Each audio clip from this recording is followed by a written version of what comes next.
Hey everyone, welcome to another installment of Harry Potter Theory. In today's video, we're going to be breaking down something that Ron said when he first met Harry in the Philosopher's Stone. Now, Ron says a lot of things, and some of it's nonsense and some of it is legitimate. However, when Harry and Ron are on the Hogwarts Express together, travelling to school for the first time, he said something that caught my attention. "What house are your brothers in?" asked Harry. "Gryffindor," said Ron. Gloom seemed to be settling on him again. Mum and Dad were in it too. I don't know what they'll say if I'm not. I don't suppose Ravenclaw would be too bad, but imagine if they put me in Slytherin. "That's the house you know who was in?"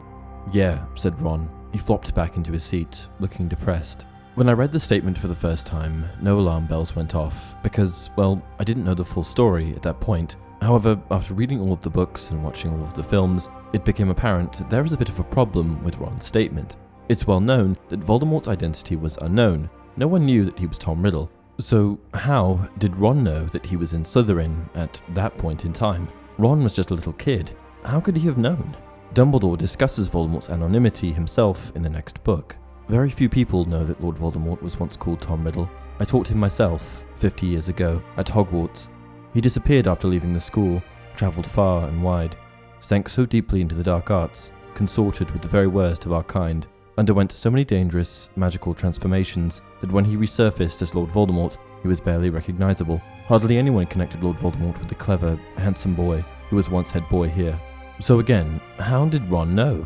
Furthermore, if Ron knew, and he was just a little kid, then it must have been common knowledge. The truth is that Ron never knew that Voldemort was Tom Riddle. In fact, no one really made the connection between Voldemort and Tom. So how did people know that the Dark Lord himself was a Slytherin? Well, I think he bragged about it.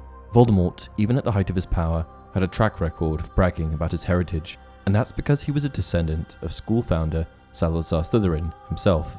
He was proud of it, and he wanted people to know, so he didn't shy away from sharing his Hogwarts house. He only kept his original identity hidden. Voldemort was so proud of his heritage that he even called himself Lord Voldemort, heir of Salazar Slytherin, indicating that he intended to keep the Slytherin connection even after he became Lord Voldemort. This is supported by the following quotes. "Now, Harry, I'm going to teach you a little lesson. Let's match the powers of Lord Voldemort, heir of Salazar Slytherin, against famous Harry Potter and the best weapons Dumbledore can give him. Also, there will be no more sorting at Hogwarts School," said Voldemort. "There will be no more houses. The emblem, shield and colours of my noble ancestor, Salazar Slytherin, will suffice for everyone, won't they, Neville Longbottom?" So, the answer to this question is simple.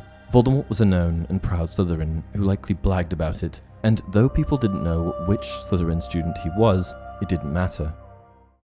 And that's it for this video. If you enjoy the content, please consider liking, subscribing to support the channel. Until next time, it is the unknown we fear when we look upon death and darkness, nothing more.